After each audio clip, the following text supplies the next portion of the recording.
World कपची final जी पवार साहेबांनी आपल्या महाराष्ट्रात आणली होती, वानखेडेला आणली होती, या भाजपाने पाठवली कुठे? आता तुम्ही मला सांगा, ती वर्ल्ड कपची फायनल आपल्या मुंबईत असती तर जिंकलो असतो ना आपण?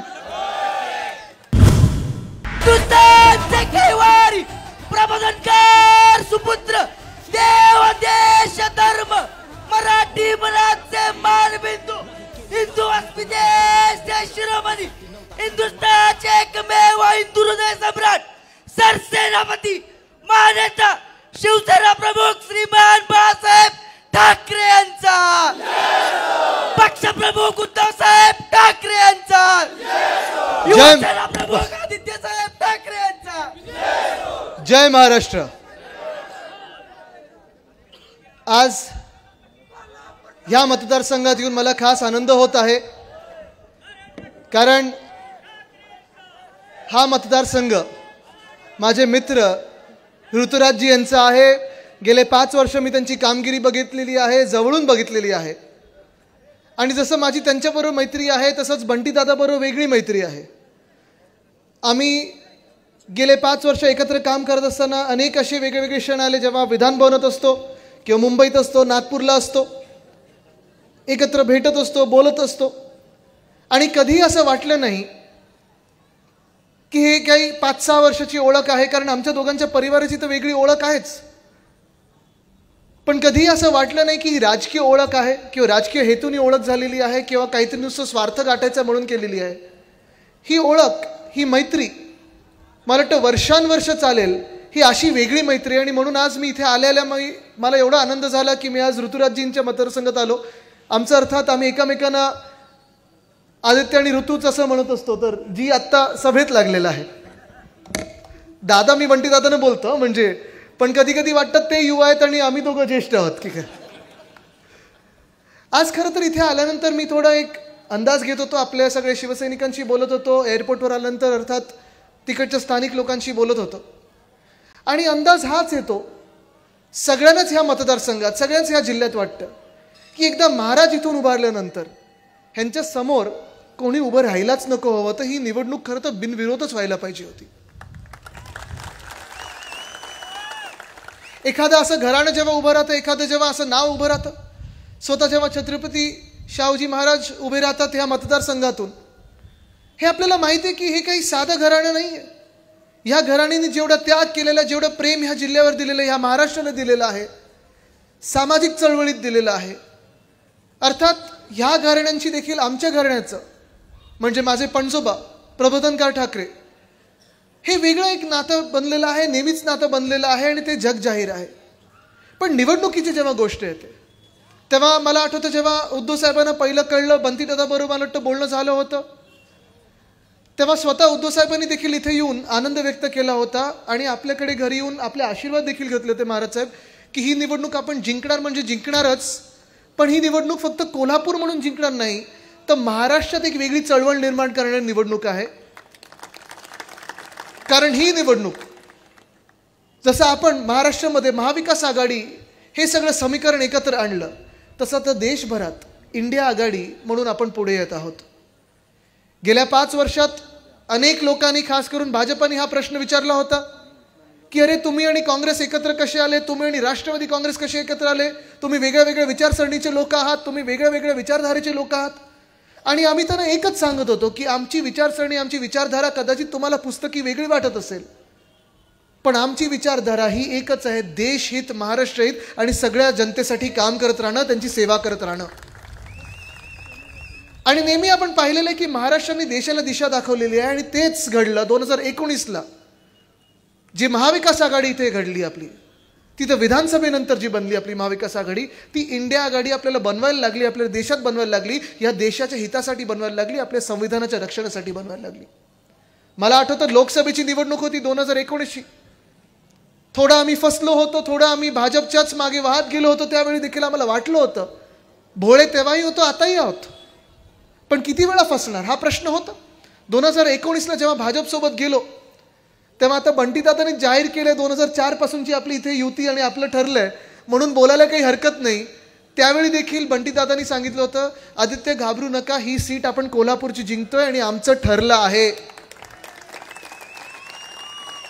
पक्षातून कारवाई होणार नाही हे मला माहिती आहे पक्क, कारण तेवढं बंटीदादाचं वरती वजन आहे. बरोबर ना?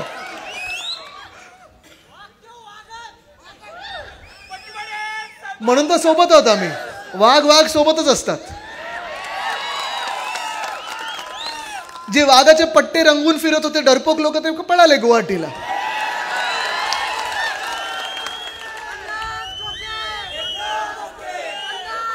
पण ही निवडणूक आज जी झालेली आहे कोल्हापूरची, ही आपल्या एकदम जीवाची झालेली आहे, प्राणाची झालेली आहे. कारण जसं मी सांगितलं की महाराजांच्या समोर कोणी उभं राहू शकतं किंवा भाजपसारखा पक्ष कोणाला तरी उभं करू शकतो, ते एका गद्दाराला उभं करू शकतो, एका डरपोक माणसाला उभं करू शकतो, हे असं मी कधीही विचार केला नव्हता. काल मोठी एक सभा होऊन गेली. मला वाटतं कदाचित ती मंडपाने वगैरे मोठी असेल, पण मनाने ती मोठी होती का सभा? उनका दिल बडा है क्या? बघा, प्रचाराची गरजच नाहीये. पण आज आपण पाहतोय जे वातावरण आपल्या इथे कोल्हापूरमध्ये बनलेलं आहे, तेच हातकणंगलेला आम्ही इथून चाललेलं तिथे देखील आहे. संपूर्ण महाराष्ट्रात ज्या ज्या जिल्ह्यांमध्ये नुसतं ह्या प्रचार फेरीत नाही तर गेले 2-2.5 वर्ष आम्ही जिथे जिथे जात आहोत तिथे हेच चित्र दिसत आहे की महाविकास आघाडी, एकच महाविकास आघाडी, दुसरे कोणाला स्थान देणार नाही, गद्दारांना तर मुळीच स्थान देणार नाही हा महाराष्ट्र. कारण हा महाराष्ट्र शूरवीर मावळ्यांचा महाराष्ट्र आहे. ह्या महाराष्ट्राच्या भूमीत संत आहेत, योद्धे निर्माण झालेले आहेत. आणि हीच माती दिल्लीला देखील आपण पाहतो. दिल्लीचाही तख्त राखीतो महाराष्ट्र माझा, दिल्लीचा तख्त आता महाराष्ट्र काबीज करणार आहे. हे जे चित्र आहे, जे महाराष्ट्रात मी सांगते आपल्याला आजपासून पाहिलं आपण, ही जी भाजपचा मध्यंतरी एक नारा चालला होता तर हळूहळू गप्प झालेत ते. जेव्हा निवडणुकीला सुरुवात झाली कसे अंगावर येत होते आपल्या 400 पार 400 पार, आम्ही जिंकणार, आम्हीच 400 पार. आता ते 400 पारचं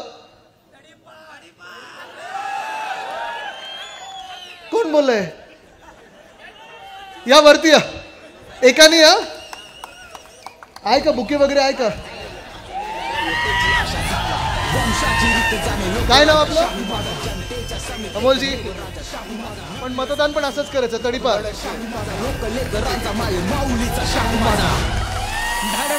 बघा, यांचा मी सत्कार एवढ्यासाठीच केला कारण जनतेतल्या मनात जे चाललंय ते बोलतायत. मला वाटतं काँग्रेसचीच हीच घोषणा आहे. भाजपा आजकाल साउथ से साफ आणि नॉर्थ में हाफ अशी परिस्थिती झालेली आहे. हे 400 पार येऊच शकत नाही. 400 काय 300 येणार नाही, 200 येणार नाहीत. कदाचित तुम्हाला हे परत येऊन सांगतील, तुमच्या घरोघरी येऊन प्रचार करताना सांगतील, अरे तुम्ही आमच्या विरुद्ध मत का देताय, आम्हाला मतदान करा, नाही तर तुमचं मत फुकट जाईल. त्यांना सांगा, माझं मत जर मी तुम्हाला दिलं परत तर फुकट जाईल. मी या देशासाठी मतदान करत आहोत, देशहितासाठी मतदान करत आहोत. आम्ही आमच्या संविधानासाठी मतदान करत आहोत. तिथे आम्ही पंजाला मतदान करणार, काँग्रेसला मतदान करणार. कारण आज चित्र जे आपण पाहत आहोत देशभरात जर पाहिलं तर आज एका व्यक्तीचं राज्य चालू आहे. 10 वर्ष हे बहुमताचं सरकार होतं, 10 वर्ष हे हुकुमशाहीचं सरकार होतं, 10 वर्ष हे एका पक्षाचं सरकार होतं. एकट्या व्यक्तीचं, एका माणसाचं मन की बात आपण ऐकत होतो, एका पक्षाची मन की बात आपण ऐकत होतो. मला तुम्ही सांगा, तुमच्या मनातली काही गोष्ट होती ती त्यांनी ऐकली आहे का? तुमच्या मन की बात कधी ऐकली आहे का? तुमच्या दिल की बात कधी ऐकली आहे का? आज परिस्थिती काय आहे महाराष्ट्रात?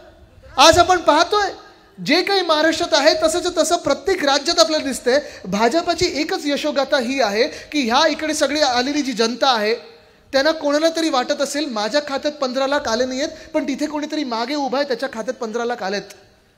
कदाचित त्यांना असं वाटत होते असेल की मी शेतकरी आहे, माझं उत्पन्न दुप्पट झालेलं नाहीये, पण महाराष्ट्रात कुठच्या तरी जिल्ह्यात कोणाचं तरी उत्पन्न दुप्पट झालंय म्हणून मी भाजपला मतदान करीन. त्यांना असं वाटत असेल, अरे माझ्या शहरात, माझ्या नगरामध्ये इथे आपण पाहतो गुंडगर्दी कमी झाली नाहीये, पण कुठेतरी कमी झाली असेल. पण सत्य परिस्थिती ही आहे की आज 10 वर्षापूर्वी जे आपण जुमले म्हणून ऐकले होते, त्या जुमल्याचं नाव फक्त गॅरंटी केलेलं आहे. जे जुमले होते ते जुमलेच होते आणि ते जुमलेच राहणार. आणि म्हणून मी तुम्हाला आज आवर्जून सांगायला आलेलो आहे, गद्दारांना असेल किंवा भाजपला असेल, चुकूनही मतदान करू नका. आज 400 ह्यांचे येत नाहीत, 300 ह्यांचे येत नाहीत, 200 ह्यांचं येणं कठीण झालेलं आहे. आज पहा आपण, तुम्हीच मला उत्तर द्या, केरळमधून भाजपची एक तरी जागा निवडून येणार आहे का? तामिळनाडूमध्ये येणार आहे का? कर्नाटकाचे काल मी रिपोर्ट घेत होतो, माझ्या कधी कानावर आलंय की काँग्रेस कमीत कमी 20 जागा कर्नाटकमध्ये जिंकत आहे. आंध्रमध्ये असेल, तेलंगणामध्ये असेल, दक्षिण भारतातून तर भाजप साफ होत आहे. कारण दक्षिण भारताला पक्क कळलेलं आहे की भाजप म्हणजे काहीतरी भीतीदायक प्रकार आपल्या राज्यात येणार. हा भीतीदायक प्रकार नको, हे वाटोळं आपल्या राज्याचं नको. आणि हीच परिस्थिती जर उत्तर भारतात पाहिली आपण तर लडाखमध्ये 370 कलम जेव्हा जम्मू काश्मीरमधून काढलं गेलं त्या दिवसाचं आम्ही पण स्वागत केलं होतं, आम्ही पण साजरा केला होता तो दिवस, कारण 370 कलम आम्हालाही नको होतं. पण त्याच दिवशी 370 कलम जेव्हा काढलं होतं तेव्हा लडाख हे वेगळं राज्य केलं होतं, युनियन टेरिटरी केलं होतं आणि त्यांना सांगितलं होतं तुम्हाला तुमचा मुख्यमंत्री पुढच्या काही वर्षात मिळेल, पूर्ण राज्य बनवलं जाईल. आज आपण पाहतोय गेले 2-3 महिने तिथे सोनम वांगचुक, आपल्याला माहिती असतील, सगळ्यांना माहिती असतील, सगळ्यांच्या फोनवर आले असतील, यूट्यूबवर आले असतील, ते उपोषण करत बसलेत. अनेक महिला तिथे उपोषण करत बसल्यात. 30 ते 40 हजार लडाखी लोक रस्त्यावर आहेत. ते सांगतात आम्हाला हक्क द्या आमचे, आम्हाला तुम्हीच जे सांगितलं होतं, तुम्ही जे वचन दिलं होतं ते वचन पूर्ण का करत नाहीत, त्यांच्याकडे कोणी लक्ष देत नाहीये. आज भाजपचे जे खासदार आहेत तिथून त्यांनी परवाकडे माफी मागितली जनतेची. त्यांनी ही माफी मागितली की मी चूक केली, मी भाजपचा खासदार झालो आणि भाजपसाठी प्रचार केला, यंदा पुन्हा एकदा भाजपसाठी कधी उभा राहणार नाही, प्रचार करणार नाही. त्यांना जनतेची जाऊन हात जोडून माफी मागायला लागली. हीच परिस्थिती बिहारमध्ये देखील आपण पाहिलं असेल. जे एक सरकार चांगलं चाललं होतं नितीश कुमारजींचं आणि तेजस्वी यादवांचं सरकार, तेजस्वी पण माझ्याच वयाचे 33 वर्षाचा तरुण मुलगा आहे, लढत आहे तिथे. त्यांनी जे जे सांगितलं होतं ते तेजस्वी यादव करत होते, जॉब्स देत होते तरुणांना, तरुणांचं ऐकून घेत होते. पण तिथे देखील अशीच गद्दारी झाली, सरकार पलटलं आणि आज तुम्हाला सांगतो तेजस्वी यादव ह्यांची 1 सीट होती 2019ला, 2024 मध्ये कमीत कमी 15 सीट घेऊन ते दिल्लीला चालले आहेत. तिथे बंगालमध्ये ममता दीदी जिंकत आहेत. दिल्लीमध्ये जर आपण पाहिलं असेल तर अरविंद केजरीवाल साहेबांना कसं अटक केलेली तुम्ही पाहिलं. मुख्यमंत्री म्हणून काम करत असताना कोणीतरी जाऊन आरोप करतो की ह्या मुख्यमंत्र्याला मी अमुक पैसे दिलेले आहेत. ईडी जाते बरोबर, जे एनडीएतलं घटक दल आहे ईडी, आयटी, सीबीआय, त्याच्यातून ईडी गेली त्यांच्या घरी आणि त्यांना अटक करून आज तिहार जेलमध्ये टाकलेलं आहे. ही अशी कधी लोकशाही तुम्ही 75 वर्षात कधी खराब झालेली पाहिली आहे का. आज अरविंद केजरीवालजी लढत आहेत, त्यांच्या पत्नी लढत आहेत, संजय सिंगजी 3-4 महिने जेलमध्ये होते, आज बाहेर येऊन लढत आहेत. ते पण जाऊ शकले असते वॉशिंग मशीनमध्ये भाजपच्या, पण ते गेले नाही. ते वॉशिंग मशीनमध्ये लढत आहेत, झगडत आहेत. आणि मी तुम्हाला सांगतो दिल्लीमध्ये 7च्या 7 जागा या आम आदमी पार्टी आणि काँग्रेसच्या येत आहेत. पंजाबमध्ये तिथे 12च्या 12 जागा ह्या इंडिया आघाडीच्या आपल्या आपच्या येत आहेत. झारखंडमध्ये तसंच होणार आहे. मग तुम्ही मला सांगा, जर साऊथमधून हे साफ होत असतील भाजपचे आणि जर महाराष्ट्रातून महाविकास आघाडीचे जास्तीत जास्त जागा महाराष्ट्रात येत असतील, बिहारमध्ये इंडिया आघाडी येत असेल, लडाखमध्ये इंडिया आघाडी येत असेल, झारखंडमध्ये येत असेल, दिल्लीमध्ये येत असेल, बंगालमध्ये येत असेल, पंजाबमध्ये येत असेल, मग तुम्ही मला सांगा ह्या भाजपाचे 200 तरी येत आहेत का कुठून. नाही येऊ शकत. आणि याचं कारण एकच आहे, कारण 10 वर्ष आपण पाहिलं असेल, 10 वर्ष ती सत्ता ह्यांनी गाजवली. जे काही मनात होतं ते त्यांनी केलेलं आहे, वाटेल तसं केलेलं आहे. पण 10 वर्ष सत्ता गाजवल्यानंतर, एका व्यक्तीची हुकुमशाही आपण पाहिल्यानंतर, बहुमताचं सरकार पाहिल्यानंतर आज प्रचार कशावर चाललाय भाजपाचा. मटन, मांस, मच्छी. मला तुम्ही सांगा, आपल्या इथे तांबडा रस्सा, पांढरा रस्सा, मटन, मांस, मच्छी हे बंद करणारे भाजपा तुम्हाला चालणार आहेत का. आज तुम्हाला मी विचारतोय, 10 वर्ष झाल्यानंतर बहुमताची स्वतः जी काही कामं केलेत ते सांगण्यापेक्षा विरोधी पक्ष कसं मांस खातं, विरोधी पक्ष कसं मटण खातं, विरोधी पक्ष काय घालतं, काय फिरतं, कुठे जातं, ह्याच्यावर प्रचार कशासाठी होतोय. 10 वर्षात जर कामं केली असाल तुम्ही तर सांगा ना. ती नोटबंदी 2016 मध्ये सगळ्यांच्या घरोघरी आपल्याला आठवत असेल कशा महिलांनी बरण्यांमधून नोटा काढल्यात आणि बँकेत धावत पळत जायला लागलेले आहे. अनेकांचे मृत्यू त्या बँकेच्या रांगेत झालेले आहेत. पण नोटबंदीतून काळा पैसा सगळा परत येणार होता, तो आलाय. नोटा ज्या खोट्या होत्या त्या खऱ्या होणार होत्या, झाल्यात. आतंकवाद संपणार होता, संपलाय, नाही झालं. जीएसटी हे लागू केल्यानंतर आज आपण पाहतोय सगळ्या शहरांचे हाल काय चालले आहेत, देशात प्रत्येक राज्याचे हाल काय चालले आहेत. पण जीएसटीवर कोणी काही बोलायला तयार नाहीये. आज आपल्या वचननाम्यात आहे, काँग्रेसच्या वचननाम्यात आहे, शिवसेनेच्या वचननाम्यात आहे, इंडिया आघाडीच्या वचननाम्यात आहे की सरकार आल्यानंतर जीएसटीचा कायदा सुधारला जाईल. कारण व्यापाऱ्यांना जो त्रास होतोय तोच आपल्या राज्य सरकारांना त्रास होतोय, तोच आपल्या महापौरांना त्रास होतोय. पण तसंच जर आपण पाहिलं तर हे सगळं होत असताना नोटबंदीवर कोणी काही बोलत नाही, जीएसटीवर कोण बोलत नाही. 100 स्मार्ट सिटी आपल्या देशात होणार होत्या. कोणी पाहिलेत की 100 स्मार्ट सिटी. एक तरी स्मार्ट सिटी कोणी पाहिले का आपल्या देशात. प्रत्येकाच्या खात्यात 15 लाख रुपये येणार होते. आलेत कोणाच्या खात्यात, आलेत कोणाकडे. काही लोकांच्या खात्यात खोके आलेत, धोके आलेत आपल्या महाराष्ट्राच्या खात्यात. पण तुमच्या खात्यात 15 लाख रुपये आलेत. ह्या देशातल्या शेतकऱ्यांचं उत्पन्न 2022 पर्यंत दुप्पट होणार होतं. झालंय कोणाचं. प्रधानमंत्री आवास योजनेत प्रत्येकाला घर मिळणार होतं 2022 पर्यंत. मिळालंय कोणाला. नाही होत आहे. आणि हे सगळं झाल्यानंतर आपण पाहतोय 10 वर्ष ही भाजपाने आपल्या देशाची वाट लावून ठेवलेली आहे. आपली ऍड बघितली असेल, पापाने वॉर रुकवा दी, पापाने वॉर रुकवा दी, पापाने वाट लगा दी, असं सगळं दिसायला लागलंय भाजपला. पण आज दुर्दैव हे आहे की भाजपचे नेते 10 वर्ष सत्ता गाजवून देखील विचारतात काँग्रेसने क्या किया. तुम्ही 10 वर्षापूर्वी विचारू शकत होता की 65 वर्षात काँग्रेसने काय केलं, आणि जे केलं ते लोकांसमोर आहे. होय, असतील आमचे काही त्यावेळीचे मतभेद असतील, वेगळे वेगळे विषयांवर आम्ही वेगळं बोललेलो आहे, पण एकत्र काम केलं. या देशाच्या संविधानासाठी काम केलं, या लोकशाहीसाठी काम केलं. जे मतभेद होते ते राजकीय असतील, पण आज देशासाठी जेव्हा आम्ही एकत्र आलेलो आहोत, आम्ही हेच सांगतो की नेहरूजींनी जे कामं केलेत, मग एम्स असेल, IIT असेल, IIM असतील, हे तुम्ही नाकारू शकत नाही. जो विकास झाला 65 वर्षामध्ये तो तुम्ही नाकारू शकत नाही. पण आज 65 वर्ष होत असताना तुम्ही एका वेळी म्हणू शकत होतात की काँग्रेसने 65 वर्ष काय केलं. आज 75 वर्षानंतर मधली 10 वर्ष कोणाची होती तुम्ही विचारताय. 75 साल बाद काँग्रेस ने क्या किया. जे काही चुकतं ते नेहरूजी किंवा इंदिराजी, इथे जे काही चुकतं ते उद्धव ठाकरेजी. ठीक आहे, पण तुमची सरकार होती ना, तुमचं 10 वर्षाचं सरकार होतं. गेल्या 5 वर्षात या महाराष्ट्रामध्ये आपण 2 सरकारं पाहिली. एक 1.5 दिवसाचं सरकार होतं, ते वेगळं, चला ते बाजूला ठेवूया आपण. पण एक महाविकास आघाडीचं सरकार होतं, जे आपण साधारणपणे 2.5 वर्ष जी ह्या महाराष्ट्रात आपण कामगिरी केली. तेव्हा कोविडचं संकट होतं, तेव्हा अवकाळी पाऊस होता, कधी तोकटे यायचं, कधी कुठचं वादळ यायचं, पण आम्ही सगळे भक्कम उभे राहिलो, या महाराष्ट्रासाठी उभे राहिलो. आणि नंतर ह्या गेल्या 2.5 वर्षातलं भाजप प्रणित खोके सरकार, मिंदे सरकार आपण पाहिलेलं आहे. तुम्ही मला सांगा, जेव्हा आपलं महाविकास आघाडीचा काळ होता, तेव्हा ह्या महाविकास आघाडीच्या काळामध्ये पालकमंत्री म्हणून आपण सर्वांनी, बंटीदादांनी काम केलंय की नाही केलंय. आपण सगळ्यांनी एकत्र सगळ्यांनी काम केलंय की नाही केलंय. आपल्या महाविकास आघाडीच्या मंत्रिमंडळाने काम केलंय की नाही केलंय. केलंय ना. तुम्हाला किती क्षेत्र मोजून दाखव. तुम्हाला पहिलं क्षेत्र जर सांगायचं झालं तर उद्योग क्षेत्र. आपल्या 2.5 वर्षाच्या काळामध्ये देशाचं अर्थचक्र बंद पडलं होतं, आणि अर्थचक्र बंद पडल्यानंतर देखील जून 2020 मध्ये, म्हणजे आपल्या कोविड लॉकडाऊनच्या 2ऱ्या महिन्यामध्ये आपण मॅग्नेटिक महाराष्ट्राचा कार्यक्रम घेतला. जून 2020 ते जून 2022 पर्यंत आपण ह्या महाराष्ट्रात 6.5 लाख कोटीची गुंतवणूक आणू शकलेलो आहे. आणि उद्धवजींनी नेहमी हीच भूमिका घेतली, उद्धव बाळासाहेब ठाकरेंनी हीच भूमिका घेतली की गुंतवणूक कुठच्याही राज्यात येऊ द्या, कुठच्याही जिल्ह्यात येऊ द्या, पण महाराष्ट्रात जी येईल गुंतवणूक त्याला आम्ही रेड कार्पेट टाकू. आणि महाराष्ट्रात आम्ही सांगणार नाही की ह्याच जिल्ह्यात जा किंवा त्याच जिल्ह्यात जा. महाराष्ट्रातला प्रत्येक जिल्हा हा आमचा आहे, कारण प्रत्येक इथे राहणारा नागरिक हा आमचा आहे. तरुणांना बेरोजगार होऊ दिलं नाही आपण. तसंच आपण जर पाहिलं असेल कोविडमध्ये, जेव्हा आज आपण पाहतोय वेगळे आरोप लावतात इथे येऊन की कोविडमध्ये कुठे घरी बसला होतात, कोविडमध्ये काय करत होतात. आज मी ते आरोप लावतात त्यांना विचारत आहे, जी कोविडची परिस्थिती आपल्या महाराष्ट्रात होती, जे कोविडच्या परिस्थितीमध्ये आपल्या महाराष्ट्रात प्रत्येकाला बेड मिळत होता, ऑक्सिजन मिळत होता, आपली चित्र इकडची उत्तर प्रदेश आणि गुजरात सारखी दिसत नव्हती की रस्त्यावर आपण पाहतोय की लोक मृत्यू पाहतात. हे भयानक जी परिस्थिती होती. काल कोणीतरी, मला वाटतं देवेंद्र फडणवीस साहेब बोललेत,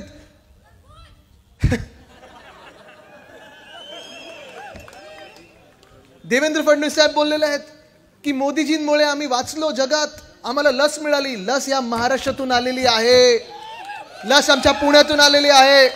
आणि ही लस द्यायला देखील आम्ही महाराष्ट्र शासन म्हणून मंत्रिमंडळात, मला वाटतं बंटीदादा आपण पण त्या बैठकीत होतात, तिथे आपण निर्णय घेत होतो की जी काही किंमत पडेल ती घेऊ, पण प्रत्येक लस आमच्या महाराष्ट्रासाठी पहिली घेऊ. तेव्हा केंद्र सरकारचा आम्हाला ऑर्डर आली की तुम्ही हात लावू शकत नाही, ही लस आम्ही जशी देणार तशी देणार.